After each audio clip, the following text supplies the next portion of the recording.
Welcome to Double Shot of Steelers. He's Chris Halleck. I'm Dejan Kovacevic. We're from DK Pittsburgh Sports. We cover this here football team. And this here football team is going to embark on a playoff game, a home playoff game against the kick butt Texans. That's at 8:15 p.m.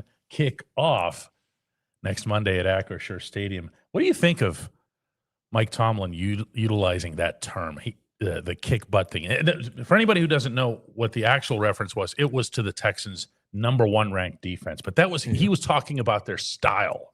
Yeah, I mean, I think he's just talking in general about the quality of that unit. I mean, it's not just like they're really great at getting after the quarterback or they're really great at covering receivers. They're really great at a lot of things.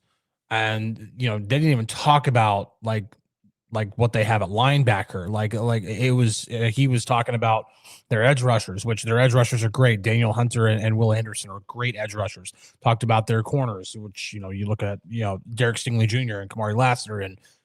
But man, like it's a really, really great unit. And it's going to require, and it's not just that, but it's a really great unit that doesn't do just one thing. It's not like the Browns where like, we're just going to man up and cover you man coverage all game long. They do a bunch of different things that where they don't really have much of like show any kind of tendencies a lot. They mix and match a lot of stuff. And that was another point that Tomlin was emphasizing was that these guys, they know who they are. They know how they want to play, and they don't have to get all that clever about it. Exactly. So when you're talking about what they can do, you're talking about their versatility and their capabilities. Mm-hmm. But in terms of their actual execution, it's just the execution. They just they come at you. They kick butt. They do. They can get after the quarterback. They can cover your best receivers. Derek Stingley Jr., you can make a really good case that he's the best cornerback in the NFL right now. Damn, dude. I said to make a case. Okay. I'm saying like you can make a case for it. He is up there. I think probably most people, if you talk like top 5 corners, he's probably going to make most lists. Now, Steelers 4190 asks if I'm referring to the yardage when I say number one ranked. Always. The statistic that's commonly referred to, the statistic that's commonly referred to as total defense is just that. It's average yards given up per game. Now, there, of course, are a lot more sophisticated metrics than that, but for me, I've always been more of a proponent of scoring defense because the whole point of the game, whether you're on offense or defense, is to score points, not to rack up yards. And some of your schemes might be aimed at bending but not breaking. Right. So if you keep the other team from scoring, even if it's just scoring touchdowns and allowing field goals, if that's actually your intention, that's okay. To me, I don't know, man. Yardage is yardage. I kind of like it. I agree. I agree with it, but like I'll pull up like the Steelers over the past few years to me have actually been a really good example of to what you were saying, like the whole bend but don't break thing. In 2024, they ranked 12th in total defense, but they ranked 8th in scoring.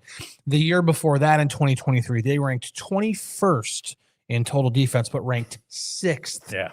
In scoring. So you're like, oh, they give up yards. But they only they were 6th best in terms of preventing the other team from scoring points. The best game, of course, to use as an exhibit of this particular discussion is the Steelers in Foxborough this year, where Drake May and the Patriots went right down the field. They get right to the goal line, and the Steelers would take the football away. Yeah. But it's all the same result. The Patriots didn't score. And you'll take that every time. A major headache brings up, fun fact, Texans are 0-5 on the road in the playoffs. Don't do this. Steelers lost. It was the day of the week crap. Something, 22-3 on home Monday Night Football. Good day of the week stuff, man. This is like voodoo. This stuff doesn't mean. You want to hear a stat that means something? I got one for you here. In my morning grind that I write up for the DK Pittsburgh Sports app and a website, I shared the following stuff, and I looked this up myself.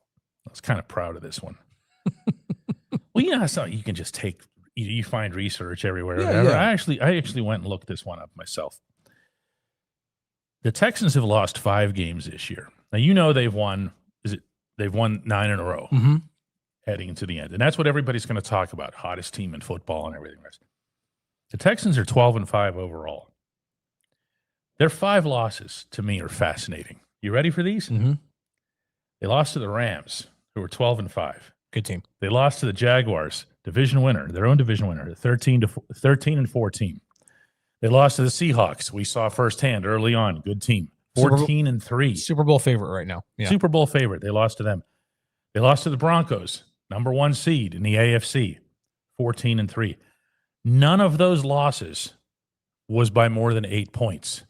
Their only other loss was to what I thought was a pretty good and disappointing at the same time Tampa Bay team.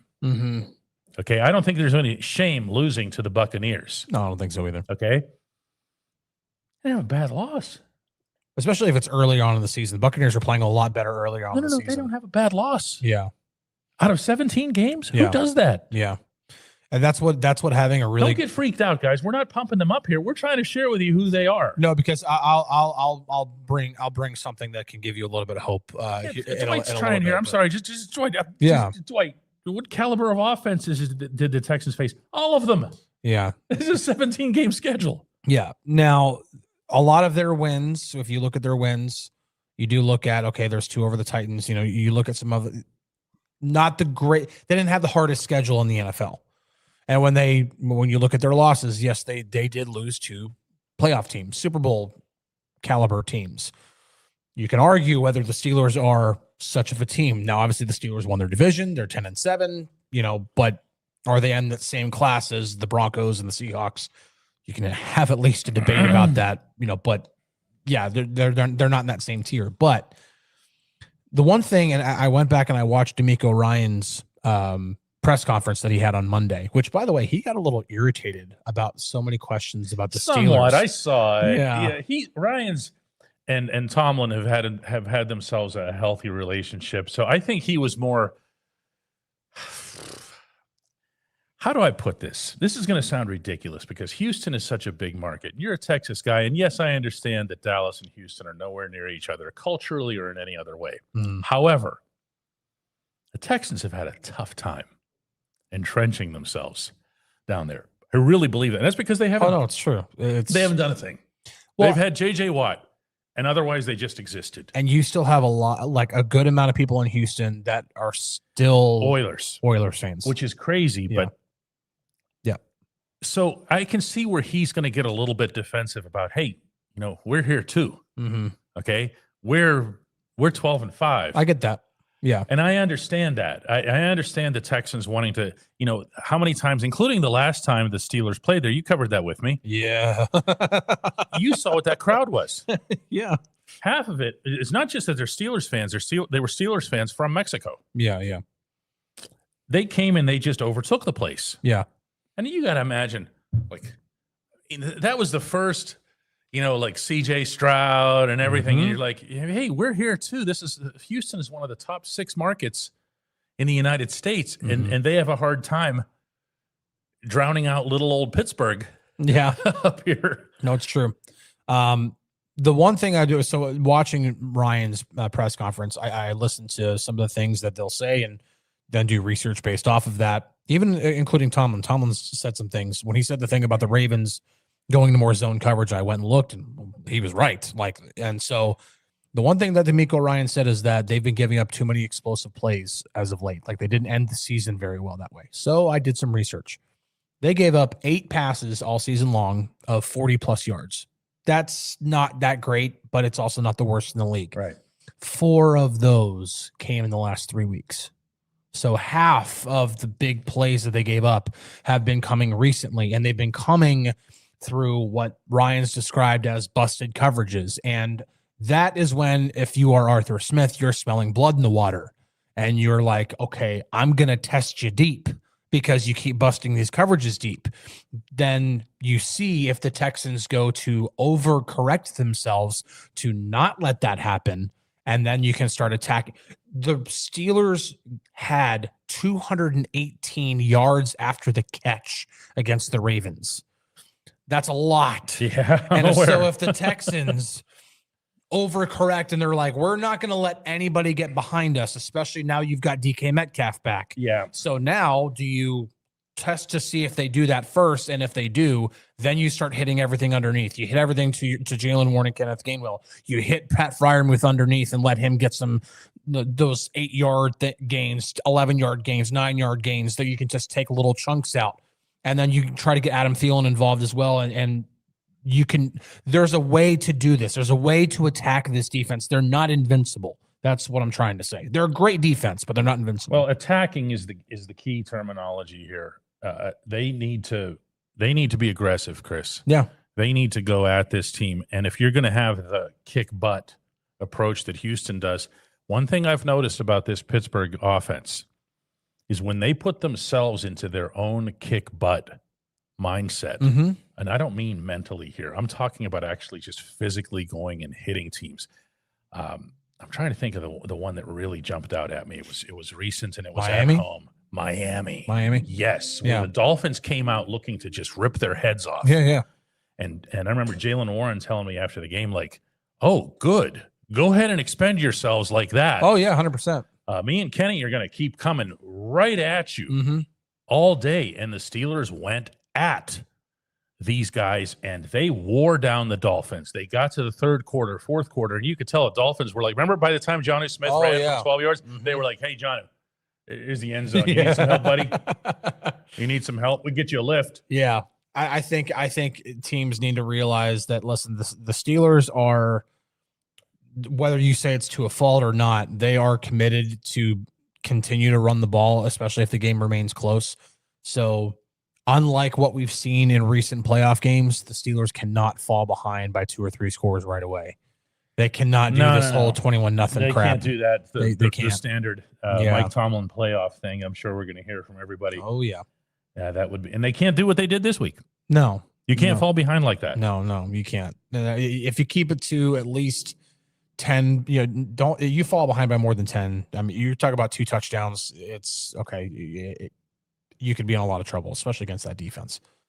Yeah, there's we have a lot to talk about still, everybody here today, and we're going to do that whenever we come back.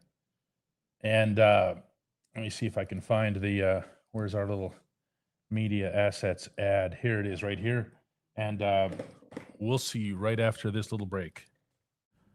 For those of you who are doing real work in construction, in a warehouse, if you're a mechanic, you want reliable, comfortable gear to help you perform well on the job. Brunt Workwear's got you. They've got waterproof boots, safety toe, soft toe, pull-on, lace-up, whatever you need. You can wear them to work, and if they're not right for you, send them back. I don't know of any other brand doing that. Brunt was tired of the workwear brands out there cutting corners. You work too hard to be stuck in uncomfortable boots that don't hold up. So they built something better. Boots that are insanely comfortable and built for any job site. For a limited time, our listeners get $10 off. Just head to bruntworkwear.com. Use the code DK Sports and you're good to go. After you order, they'll ask you where you heard about Brunt. Do us a favor here at DK Pittsburgh Sports and tell them it was from this show. Hey guys, welcome back to Double Shot of Steelers here on DK Pittsburgh Sports, presented by FanDuel. And speaking of FanDuel, it is time to check out the latest odds, futures, and win totals on the FanDuel Sportsbook, because if you think the Steelers are going to cover the 3-point spread, they're 3-point underdogs. If you think they're going to cover that spread or even just outright beat the Texans, then go ahead and lock in your bet today to see if they even go all the way to the Super Bowl. Because whatever your game, whatever you're betting, whatever you like to do, the FanDuel Sportsbook delivers all the latest lines, futures, and specials so you can join in on all the action. DK will be right back in just a minute. If you're wondering, I didn't do some sort of voodoo magic that is having Mike Tomlin lose. As a matter of fact, if I snap my fingers, he's just going to pop right back up there. And so there you go. Denny said that you vanished like Zay Flowers is running through a zone. Ooh. Some shots fired at Kyle Duggar there. Man. But you know what? That's also got to be part of this. Oh, yeah, 100%. Okay, I've seen I've already seen a bunch of stuff where you're denigrating the Houston running attack and whatever. And I get that. There's nobody that's going to get, Woody Marks. Yeah. Or Mr. Chubb. Or this version of Mr. Chubb, respectfully. It's not his fault. Minka came in that low. Yeah. But these guys,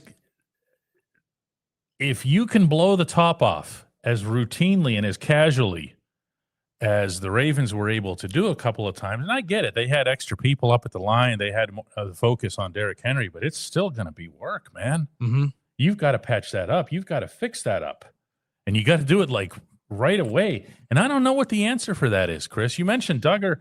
We can talk about Jalen Ramsey. What's the actual answer there?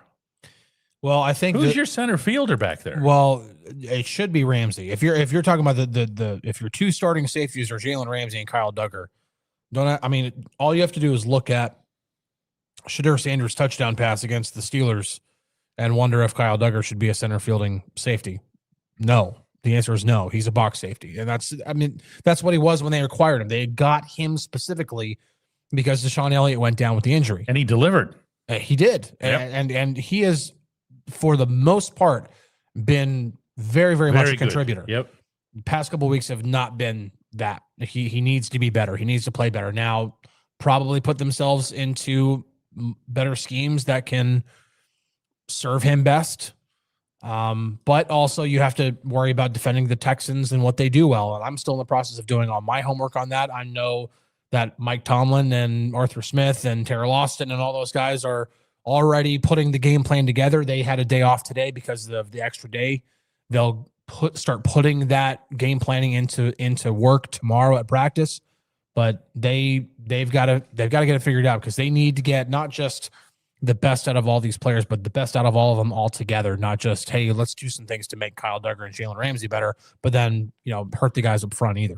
And we have a lot of requests for updates on Deshaun Elliott. I'm going to tell you here that those are very hard to get, because the players who are on IR, they're not around. Well, Deshaun is.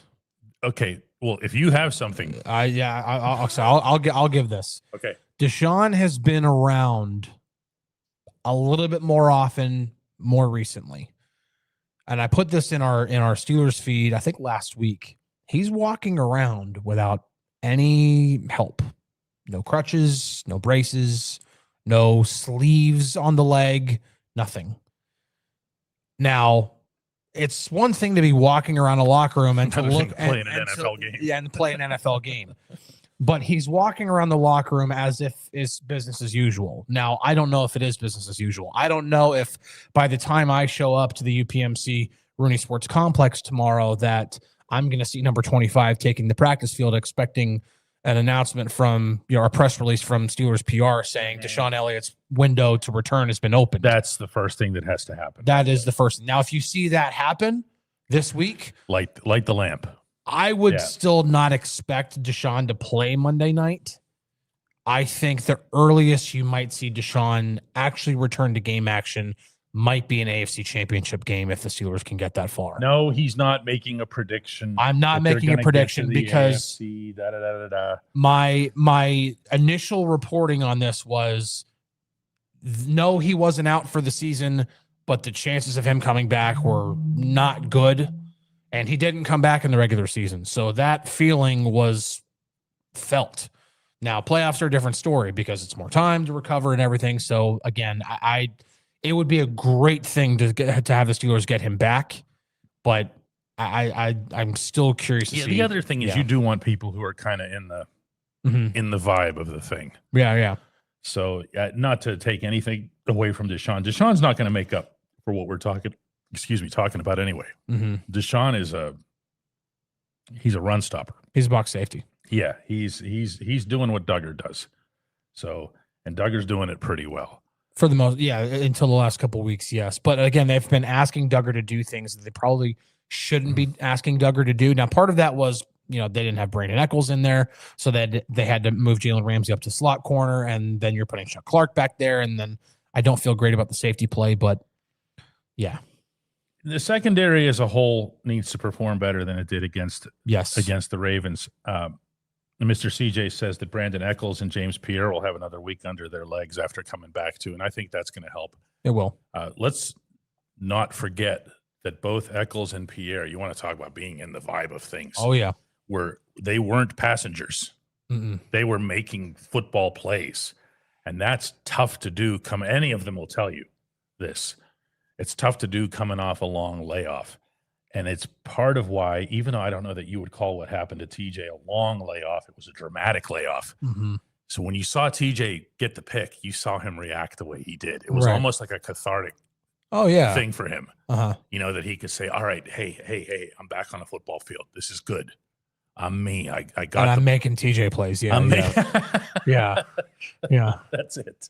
Because when I think TJ plays, I think either the insane pass rush to get to the quarterback, or I think catching a deflected pass at the line of scrimmage. Like that's just what TJ does. It's a TJ play. It's a TJ play. It's a TJ play.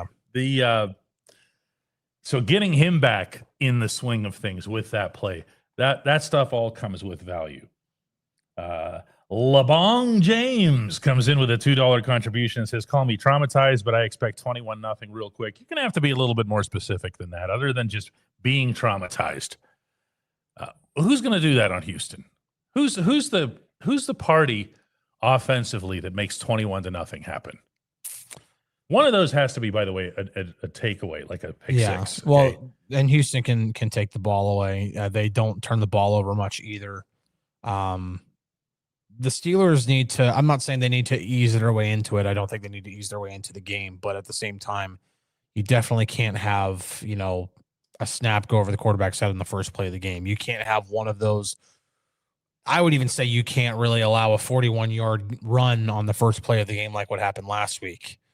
You really have to be able to limit these big plays early on. I know Mike Tomlin does not like to say that the start of a game doesn't really carry that much weight. I disagree with that, especially when you're facing a team that is where they are, mainly because their defense is so great. I'm not taking anything away from CJ Stroud or anything that they have on the offensive side of the ball, but Houston is 12-5 because their defense is so great. There are a few teams that are where they are right now. And it's not just because they have Sam Darnold at quarterback or Bo Nix at quarterback. It's because they also have really, really great defenses. And Houston is one of those teams. So you can't fall behind by multiple scores whenever the defense that's on the other side is going to smother you while, the score keeps becoming more and more lopsided. That game in Houston, it was bad. I remember that D'Amico Ryans made such an impression on me. Yeah. And his staff. I don't always say after every loss the other guys outcoached the Steelers guys. In fact, I try to avoid it because it almost comes across as cliched and reactive. Oh, boy. They got taken to town.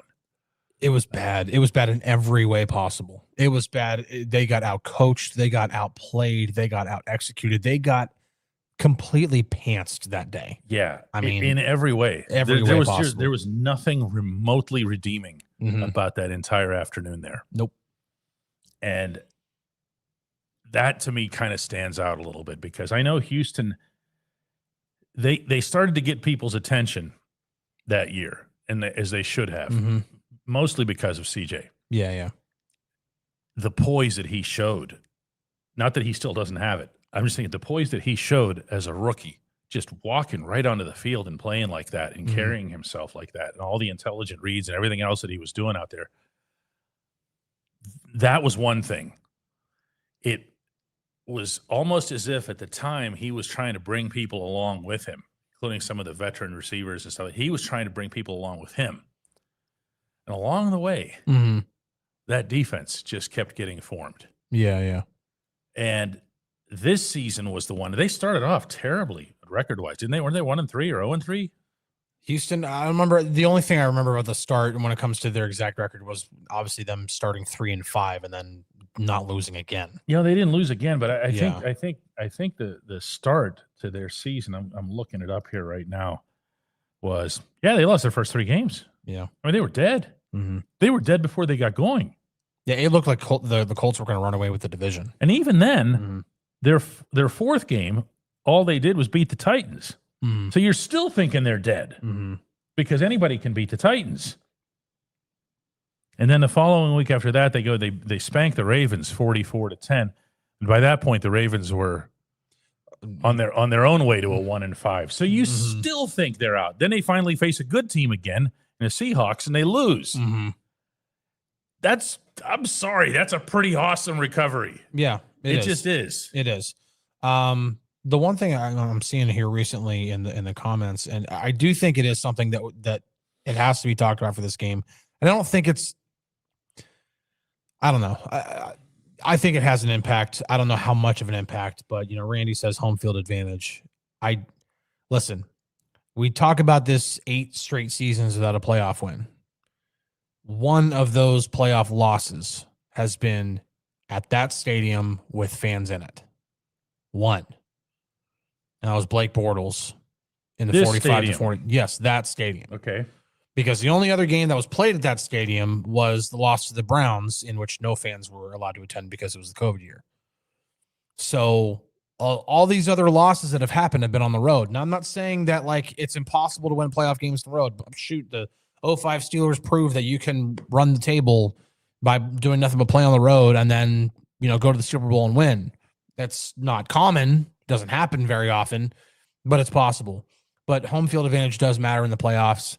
And I do wonder, if the crowd, not saying that it's going to be the same 66 or 67,000 people that were there Sunday night, but if the crowd almost carries over the same energy that they had, and instead of there being any kind of trepidation about, oh no, it's another playoff game. No, they're ready, and they're ready to. Yeah, there's something to think about as it relates to Monday night and the atmosphere at Acrisure.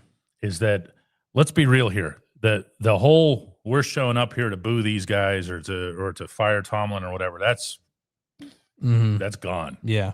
Okay. You don't have an atmosphere like that and then turn on a dime. On top of that, talking about the Houston Texans here, they're not exactly going to fly up here and try to take over the stadium. No. Okay. Yeah. This is a franchise that's never won a blessed thing. And you're going to have a tough time. I don't even know that you'd have 1% of the crowd. I don't think that's an exaggeration. I don't think so either.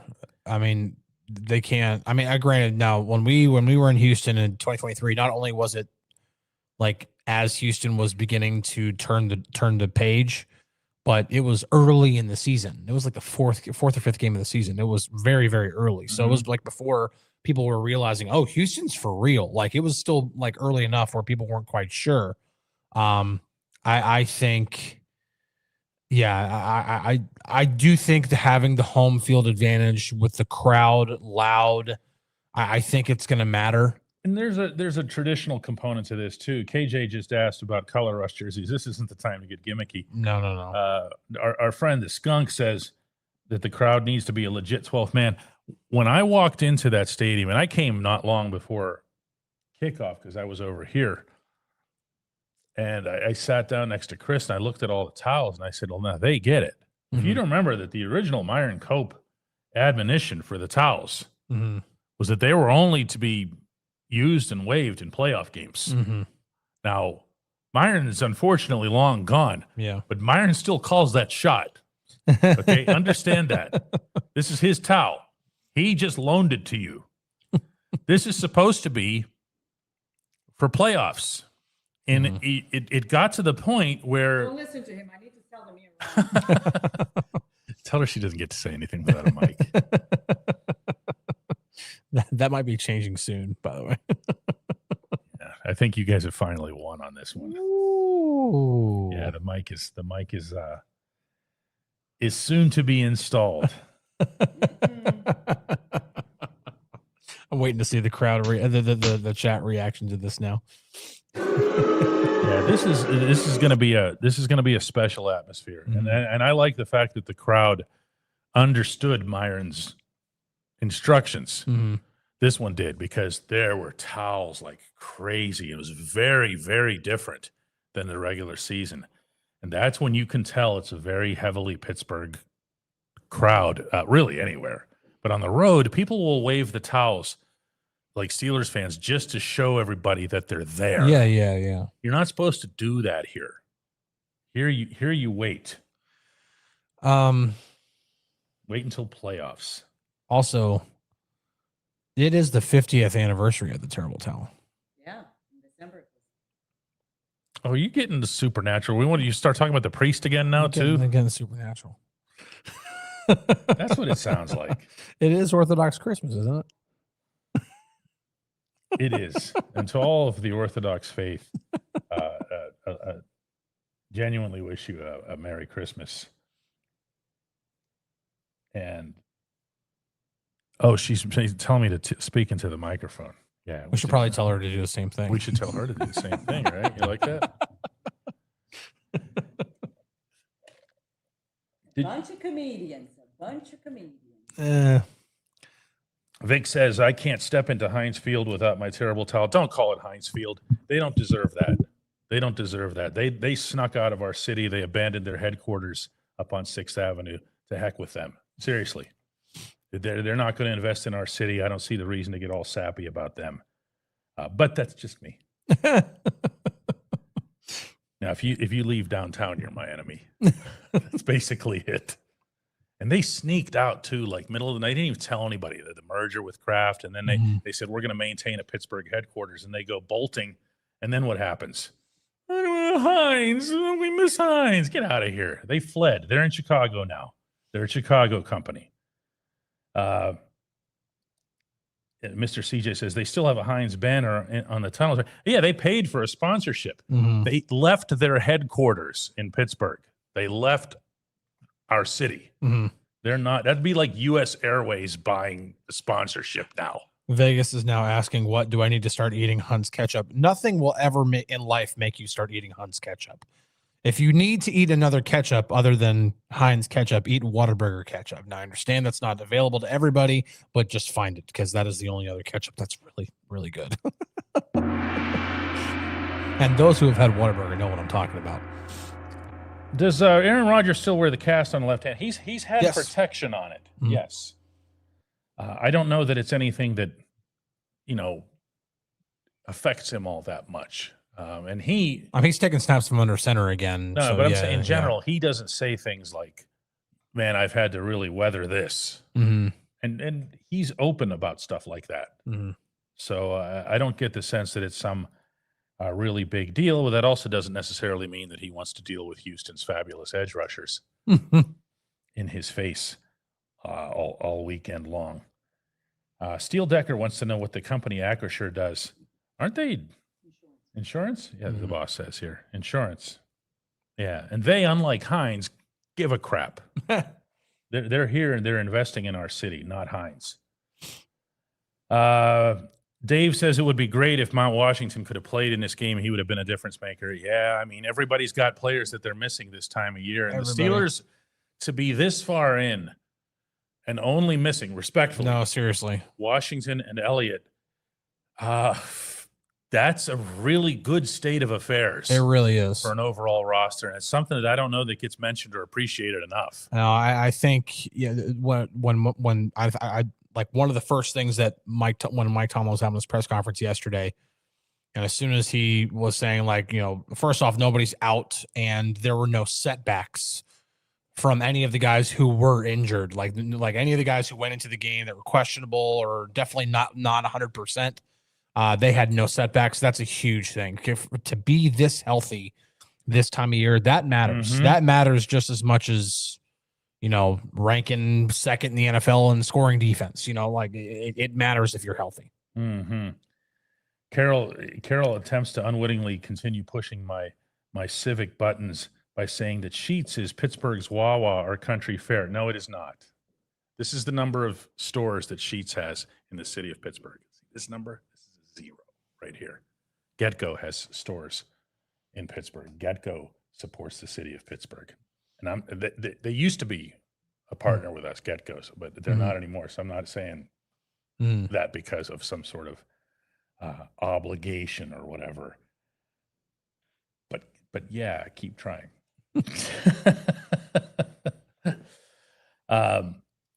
HD Goat says, I believe in our trench dogs on both sides of the ball to get the job done on Monday night. They're going to have to, dude.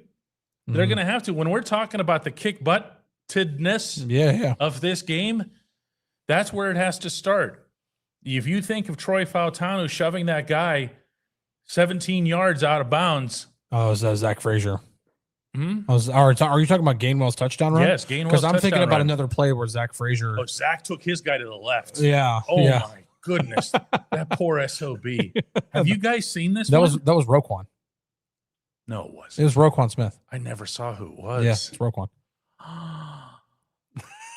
You guys have to find this somewhere. You have to find it. That's incredible. I can try to find the play really quick. Did I tell you what Frazier looked like when I went to him after the game? No. Watch this. I don't know if I can do this justice. He's sitting at his stall like this. He's like slumped down. He's got, I don't have a ball cap here to show you, but the ball cap is on like the AFC North champs. Uh-huh. It's on like a little bit askew, and it's on some other hat. I don't even know what the other hat was, but somebody just shoved it onto his head. Okay. So it's like this. And in his right hand, like this, he's got this big old stogie. And he sees me coming and he goes like this. I have never seen Zack Frazier out of his shell like that. Like, I thought that was amazing. Maybe he had just finished watching him shoving Roquan Smith all the way back to Maryland. I wish I was. There are certain times I wish I was a fly on the wall during film sessions or when the team is going over film. I would have loved to have been a fly on the wall to see the team's reaction to when that play gets shown and whatever cut up they put together. On like, hey, when we're talking about what we need to be doing to the Houston linebackers, Zach, do that. Like that was impressive. I'm really gonna try to find the place so you can find it. Like you can just go look it up. I think it was a screen pass, if I'm not mistaken. I think it was in the third quarter. They were going to that was in the fourth quarter. They were going to the right. Patty has come in here now about 10 times complaining about the order of the helmets. I put them this way so that the Steelers logo can be facing out. That's all. There's nothing else to it here. If you put it the other way, for anybody who doesn't know, the Steelers, the other side of the you helmet. can just make them chase each other. We're doing this just to keep Patty happy for the rest of the game. No, that's weird. No, but then you can have your cake and Patty can't. She's never seen an episode, a full football game, where they show the helmets colliding and exploding and all that stuff. This is not that kind of show. Oh, this is definitely that kind of show. This is a helmets explode kind of show. Pierre comes in and says, are the Texans just the Steelers but better? Better defensive play caller, the best pass rushing duo, better lockdown corner, better playmaking, wide receiver one, etc. Let's talk about a better pass rushing duo. Because I see the Steelers as having a pass rushing trio. And given the nature of the art of pass rushing from an edge rushing standpoint, you have to have that support. You have to have somebody coming on that's not just going to Anthony Chickalo their way through the game. You have to make an impact. Fence check. But you want them to, man, we just lost Chick as a viewer like for all time. No joke. Man, it's just a little stray there. I would take the Steelers guys over Houston's guys, but that's not a cut at the Houston guys. I just think you have three of them. Do you know who I would say the Texans are a better version of? The Browns. A much better version of the Browns. Let's hear this. They are okay, I'll put it this way. They're a much better version of the Browns with an actual quarterback. They win with elite defense, which the only way the Browns could even win 5 games, is don't take that win away from them. Yeah. The win those 5 games was because of their defense. Elite defense is their main calling card, but they don't wow you with a lot of different things on offense. They're not a terrible offensive team, but they will rely more on the run game to get things going. But when you have CJ Stroud, obviously you're gonna be in a better situation to do different things when it comes to attacking downfield, getting things done through the air. They're a better version of the Browns, I would say. I would not say the Steelers. The Steelers have not been where they are. They're not 10-7 because their defense was amazing. PSM comes in and says, with a $10 contribution, hey, DK and Chris, I just want to say I appreciate all the news you provide as someone from New Jersey with only Jets and Giants misery around Been me. there, done that. But as I type, flip those helmets back, the logo is a must-have. To see the difference between the way you put it, PSM, and the way that Patty was coming at us is you drop $10. So your $10 wins. And this is the order here. And if you don't like the order, just pretend we're in the UK and the home team gets actually listed first. Or offer more than $10. That's true too. We're easy. God, this is no good. Yeah. No. Don't listen to them, Patty. We love you. We do actually, Patty. But I like it this way regardless. And Vegas says DK can be bought. This is accurate. For the right price, yes, I will sell them to you. There goes the microphone. No joke. And the right price is $5. Wow. Yeah. The price may go up in the future. Who's she talking to over there? You.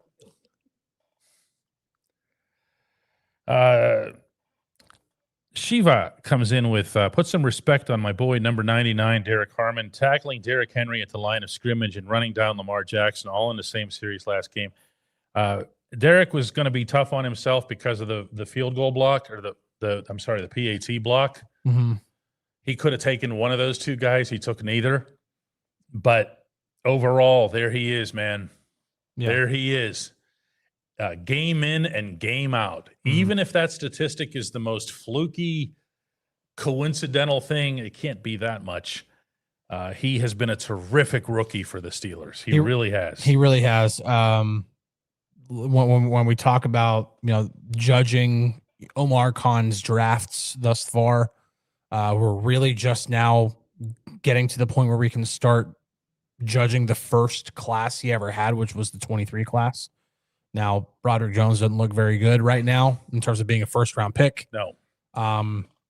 Some other really, really good selections. Joey Porter Jr.'s turned into a really good pick. Nick Herbig's turned into a really good pick. Darnell Washington's turned into a really good pick. Spencer Anderson, as a 7th-round pick, has turned into a really good pick. He really has. I mean, when you consider the fact that he was a 7th-round pick and he's contributing the way he's contributed, he's stepped in and he's been a professional in every way possible. That is a good use of a 7th-round pick, especially somebody who can come in and start at just about any position on the offensive line. That's a valuable player, especially as considering that you got him in the 7th round. Now, it's still too early to be judging on the other classes, but first impressions of like Troy Fautanu looks like a really good pick. Yeah, you got yourself a first round. And then when you consider just the rookie season, you've gotten just about everything you've wanted out of Derek Harmon. This one we've answered a ton of times, but it just keeps coming. Devin asks, what do you do with Dylan Cook when Broderick Jones is back and healthy? Other way around, pal. Yep. Other way around. Yep. Dylan Cook's your left tackle. Yes. I don't think you just insert Broderick back in if he gets his window opened and he can I'll tell you one thing. Yeah. If the Steelers fend off those edge rushers to any extent, this is I like seriously. No, I'm like, we talk about win or lose. Yeah, that's what I'm saying. We talk about Cleveland. We talk about the succeeding against Myles Garrett. There is no snap off. There's no pass protection snap off in this game because you're either facing Will Anderson or you're facing Daniel Hunter. Like you don't get a play off. You don't. Justin knows his ball, so I promise Justin I'm not picking like at all here. But he says, if Nick Herbig plays less than 20 snaps, I'm going to lose my mind. I understand why the snap count was what it was against the Ravens. They were selling out. Mike Tomlin said it was their hill to die on that they were going to stop Derrick Henry and Lamar Jackson in the run game. Yep. That's why Malik Harrison played the way he did. Your two best edge, like run defending edge rushers. It's not really a debate, are TJ Watt and Alex Highsmith. Nick Herbig has taken strides forward as a run defender. Absolutely not taking that away from him, but he's still not. Alex Highsmith has been an absolute monster against the run over the last few weeks. He's been outstanding. The only person who's switching again. The only person who's outperforming Alex Highsmith these days is Patty, as it turns out, because Patty asks us to hold her beer. She's been this is wow, blatant coercion. She says, "Hold my beer." We aren't in the UK. Put them the correct way. You guys are the best, and I miss Dale. Yeah, we miss Dale too, gosh. Patty. You're pulling on all the right heartstrings. No. Yes. No. Unbelievable. Jacob totally approves. He comes in with a great big Patty. That's Dale. Oh no. Good stuff. Patty wins. In fact, Patty, you get this all week long. We're gonna take this right into the game just for you. That's good stuff. If you want the Steelers logo, we have it in other places. So what's the statute of limitation on the $19? How long do they stay like this? That depends on how coercive we're feeling. This is not hard and rigid rules here. Heldon says, am I the only one? We're going to take just a couple more today here. Heldon says, am I the only one that's bummed that John Harbaugh's out in Baltimore? It's going to be sad having his odd coaching decisions being one of the major reasons we beat them every year. If you saw, Mike Tomlin did an interview with, I think it was Rich Eisen. Oh, really? Today. Mm-hmm. And I normally don't watch any kind of interviews that people do with other media or whatever, but I saw that the subject matter was going to be Harbaugh. And I thought, the whole Batman Joker thing, where you the one needs the other and so forth. Mm-hmm. Okay. These guys went at it for 18 years. 18 years. And played each other 40 times. And every game was this. And then the other guy gets fired because a rookie misses a kick. I really thought he might have something to say, and he did. Mm-hmm. He just said, he said, and I love the way he said, our tales will always be interwoven. Mm-hmm. And it's true. Everything that the Steelers have done or accomplished, whatever, has been when they've beaten the Ravens and vice versa. The Ravens had to beat the Steelers, beat out the Steelers to get their championships and their division championships. And it is, in that regard, it's the end of an era. Now, on the other hand, I also remember vividly thinking at the time, whenever there was no longer a Bill Cowher and a Brian Billick, oh, that's it for the Steelers-Ravens rivalry. Mm-hmm. Oh, no. Yeah. It would only be continuing at the exact same rarefied level 20 years later. Mm-hmm. There's nothing like it. Chris, I posed the question on our app earlier today. Can you name one? Name a rivalry in sports that's better. Now NFL people from everywhere just acknowledge it. They just say it's Steelers versus Ravens. Yeah. They don't try to come up with, remember the ridiculous ones, the NFC North ones, because none of those teams are worth anything other than Philadelphia. Mm-hmm. They would just throw out teams that are, what was another one? Green Bay, Chicago. Like, give me a break.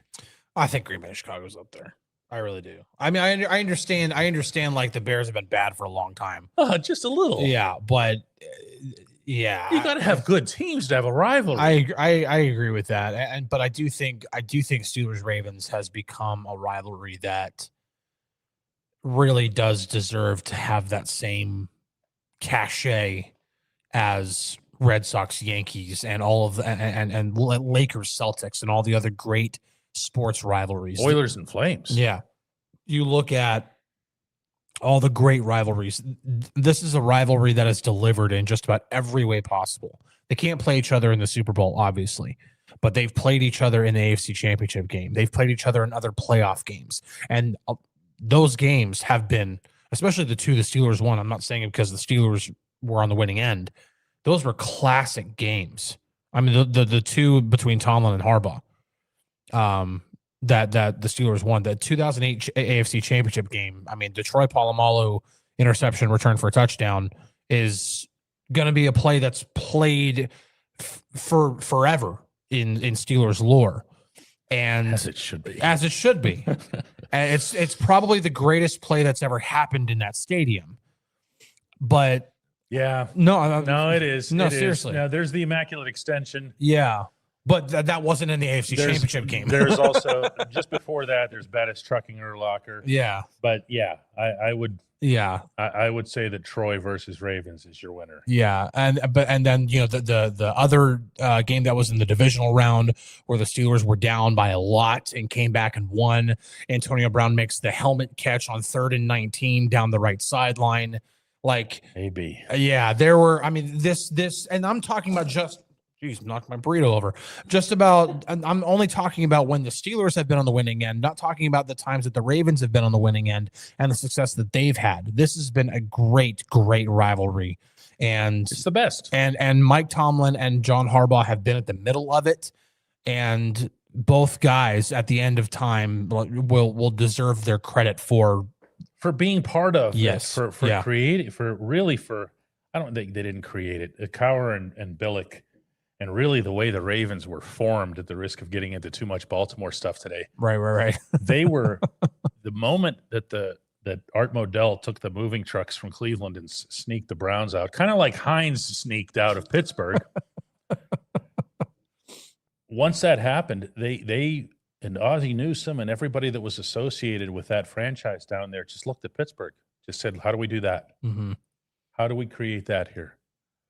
And you know what? Not only did they do it, they got to the top of the mountain with it. Mm-hmm. They won a Super Bowl. Yeah, and they did it the Pittsburgh way, but in their eyes, it's the Baltimore way. You and I, when we go driving into M&T Bank Stadium, we have to go through some neighborhoods that are immediately around the stadium. And you can just see the love, the passion that there is for the Ravens brand in Baltimore. It's hard to describe. When you consider that, listen, they had football beforehand. There's even banners you can find around M&T Bank Stadium commemorating the history of the Baltimore Colts. But that's not how they look at it. This isn't like clinging. The Ravens aren't for them and something they cling to the past. The Ravens are their own brand there. And I think that's something that's been. And that's to Harbaugh's credit, is what I'm saying. It absolutely is, because that's not always happened. When the Oilers moved from Houston to Tennessee, still fighting it. They were the Tennessee Oilers for the first few years in Memphis. Yeah, and then like they still, now I love the uniforms. Don't get me wrong, they're great uniforms, but they still wear the Houston throwbacks every year. Yeah, like those are the Oilers jerseys. You're all right with that? I'm not. I think it's terrible. I'm not. Did you see the other night when I love the Whalers and the Nordiques? I love watching. I love the Hartford Whalers logo and uniforms. I want to see it on a team that's based in Hartford. Exactly. And I want to see Quebec City back in the league. I don't like seeing. But they have, for those of you who don't know what we're talking about, the Colorado Avalanche and the Carolina Hurricanes will play games once a year where they wear the Nordiques. And I know why they're doing it, because the Whalers are still a top 10 seller because they have the best logo that's ever been created in the history of sports. It really is. And the Nordiques look really good. Man. Oh, the Nordiques. I grew up watching the NHL whenever it was the Hartford Whalers and the Quebec Nordiques. Like that. That's yeah. But I'm just saying, like in the NFL, when there's been these moves, or even in sports when there's been these moves, you haven't seen, like the Cleveland Browns were a success. Like, no, they weren't winning Super Bowls, but they were a good team and they were competing. They were making the playoffs. They were Vinny Testaverde. And they weren't an embarrassment. Yes, no. And then they go to Baltimore, they become the Ravens, and they find their own identity. They're not trying to recreate the Baltimore Colts. They were now the Baltimore Ravens. Right. And that deserves a lot of credit, because they could have Tennessee Titans their way in Baltimore. I'll leave everybody with this because we have to sign off. We were doing the game in Las Vegas this year, and one of the things they try to do in Las Vegas at Allegiant Stadium, he knows what I'm going to say. They try to bring back these Raiders greats Okay. And they do. And these guys are introduced to the crowd, and it's like, here's, so-and-so who played for the Oakland Raiders in the 1970s. And you're looking, and you see the crowd has no reaction. None. It's so vapid. It's like, it's what's the point? You're going to move to a new city? Come up with a new name or something. But they're not going to do that because the Raiders are an iconic franchise in the NFL's history. I get that. But that's the thing. That's like moving the Minneapolis Lakers to a city that has no lakes. Right. But also, you could even say the New Orleans Jazz moving to Salt Lake City where they have no jazz. Yeah. But I mean, you could even say like Vancouver Grizzlies moved to Memphis where there are no Grizzlies. Yeah. You could even say that the Browns at the time that they moved, they had their own place in NFL history. I wouldn't necessarily call them iconic, but they had their own place. I would. In NFL history. Yeah. And the NFL was willing to say, okay, goodbye to the Cleveland Browns identity, because they moved, they became the Baltimore Ravens. Okay, well, the Raiders, yes, they, the John Madden days, and you think about all of the years where the Raiders were one of the class franchises of the NFL. Well, so what if they want to move away from Oakland or even move away from LA and move to a completely new place? Like, nobody in Vegas cares about the Raiders and their history. No, I don't think they care about sports much. Although the Golden Knights did everything. But right. The Golden Knights are an original franchise. They also went to the final their very first season. That helps. But they didn't carry any bags with them. The Raiders are carrying all their John Madden history bags with them. That's true. And nobody in Vegas cares. No, about at least that. the Raiders reserved the trademark to the name Raiders. Somebody had to do it. For anybody who doesn't know, the perfect finale. To look the show. up Las Vegas Athletics for a good laugh. He's Chris Halleck. I'm Dejan Kovacevic. We're from DK Pittsburgh Sports. We'll be back with another one of these shows tomorrow. Thanks so much for being with us. Really.